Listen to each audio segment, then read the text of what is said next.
रात के ठीक 3:09 सिटी हॉस्पिटल का आईसीयू, जहां मशीनों की बीप के अलावा कभी कोई आवाज नहीं आती। लेकिन आईसीयू के अंदर एक बेड ऐसा था जिसके पास जाने से हर नर्स डरती थी। Bed number 9।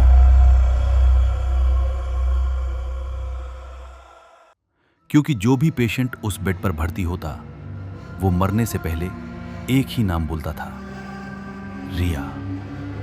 और सबसे डरावनी बात, हॉस्पिटल में उस नाम की कोई लड़की कभी थी ही नहीं। शुरुआत हुई साल 2021 में। एक एक्सीडेंट केस आईसीयू में लाया गया। उम्र लगभग 32 साल, पूरे शरीर पर चोटें थी। उसे बेड नंबर 9 पर रखा गया।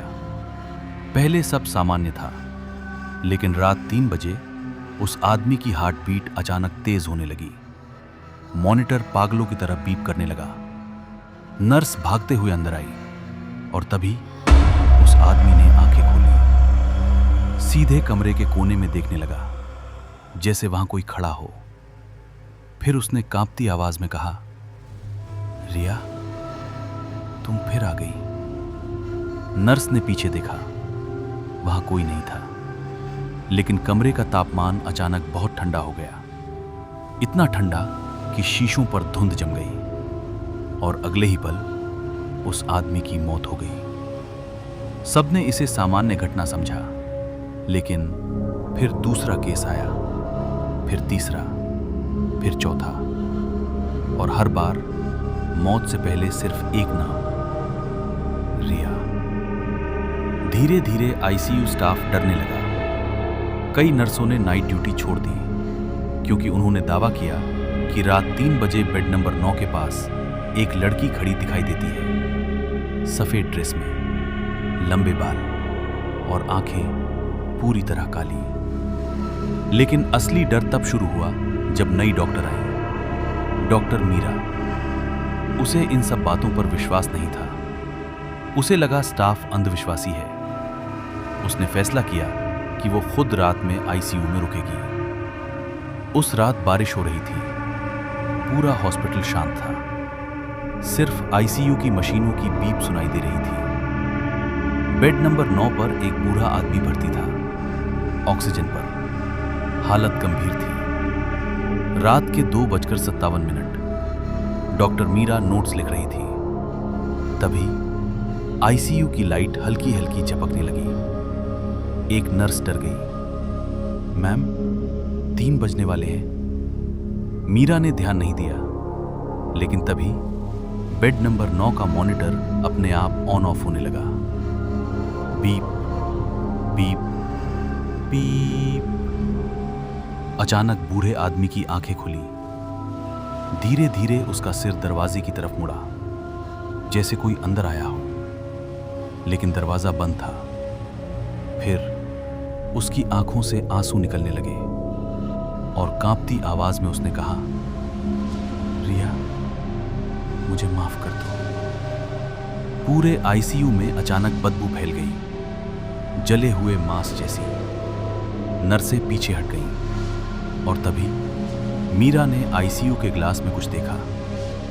रिफ्लेक्शन में बेड नंबर 9 के पीछे एक लड़की खड़ी थी, सफेद ड्रेस, चेहरा आधा जला हुआ और उसकी गर्दन अजीब तरीके से टेढ़ी थी।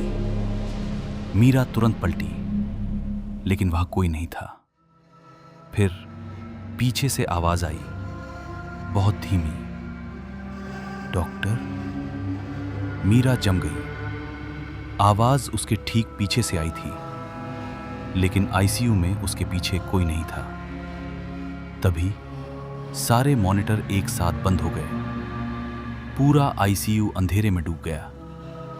सिर्फ बेड नंबर 9 के ऊपर वाली लाइट जल रही थी और उस रोशनी में अब वो लड़की साफ दिखाई दे रही थी। वो बूढ़े आदमी के पास खड़ी थी, धीरे धीरे उसके चेहरे के पास झुक रही थी।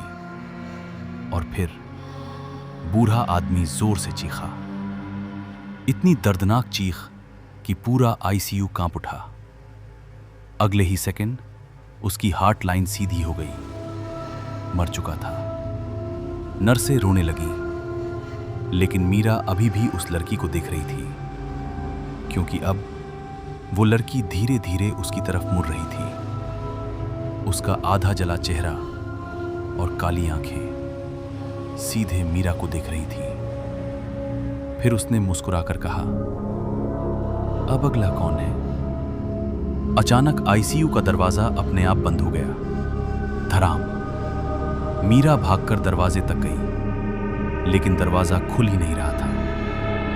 पीछे से धीरे धीरे किसी के पैरों की आवाज आने लगी। टक टक टक। मीरा ने डरते हुए पीछे देखा। वो लड़की अब उसके बिल्कुल सामने खड़ी थी।